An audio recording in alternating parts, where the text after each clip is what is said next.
Welcome back. Blending cultures and traditions is part of the American story, a melting pot of diverse nationalities and ethnicities where people from different backgrounds live together as one.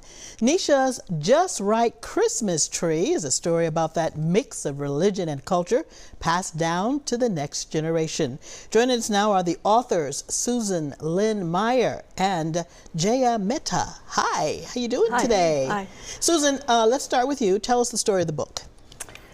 Well, Jaya and I write together on Zoom a lot of mornings. Okay. And some of the time we write for about an hour, and then we talk to one another. And admittedly, a little chatting gets in there.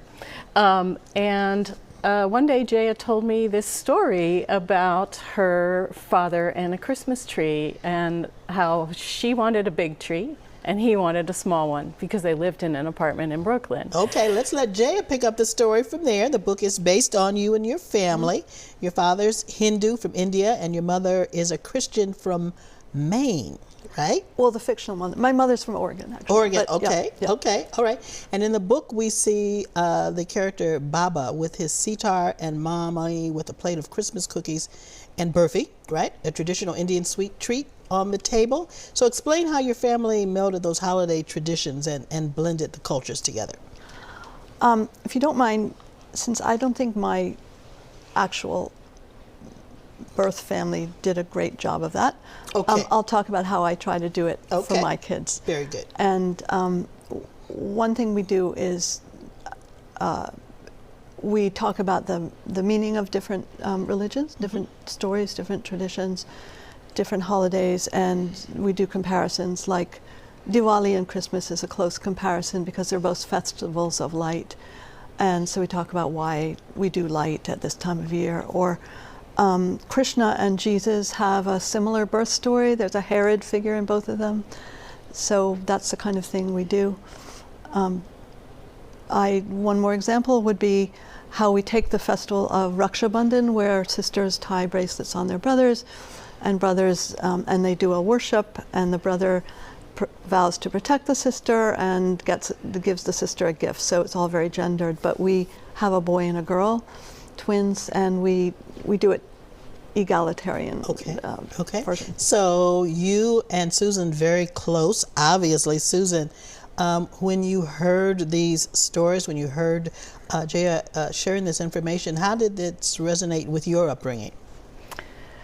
Well, I as I say in the author's note, we had linguistic mixing in my family, and my father was a refugee from France during World War II, and he dropped in Yiddish and French words into his English as we were growing up. But as a child, I didn't know what was English and what was any other language. It was just the language we spoke.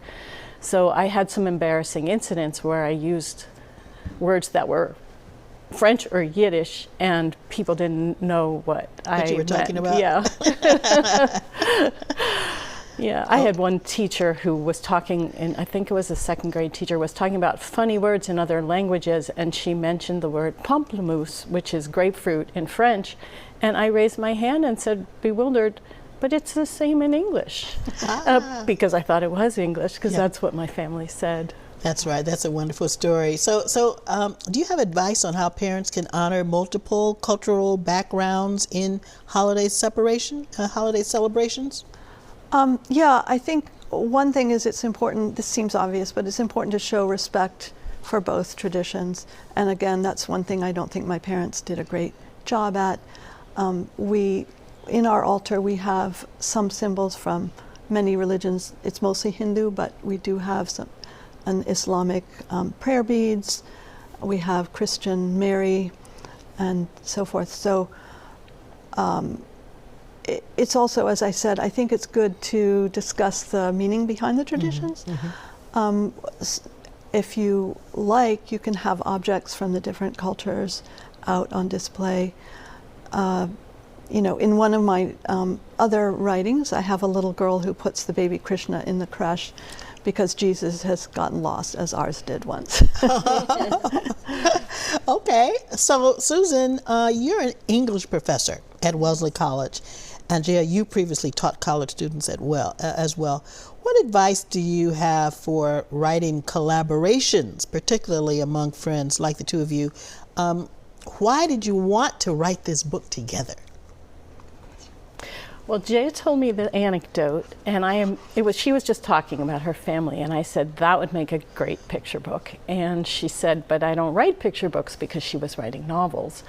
And I said, well, I write picture books as well as novels. So I drafted it, and then Jaya changed things, and it went back and forth and back and forth.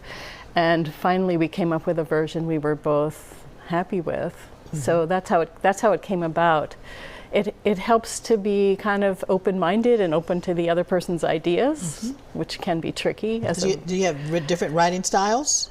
Actually, I'm sorry. Yeah, no, go ahead. Well, I'd say our writing styles are very compatible. Okay. And when we work together on novels, we do stop and hear each other and give suggestions, but styles are never an issue. We write very similarly. And you were of one mind to get this story out, to share it with the world. I'd say so. Okay. Susan and Jaya, thank you so much for being here to tell us about this. Hey, everybody. Once again, the book is called Nisha's Just Right Christmas Tree. Thanks so much for watching, everyone. Be sure to follow us on Facebook, Instagram, and you can follow me on X at Karen Holmes Ward. And you can watch the show on our very local app. It's free to download on your phone, tablet, or smart TV. Have a great afternoon.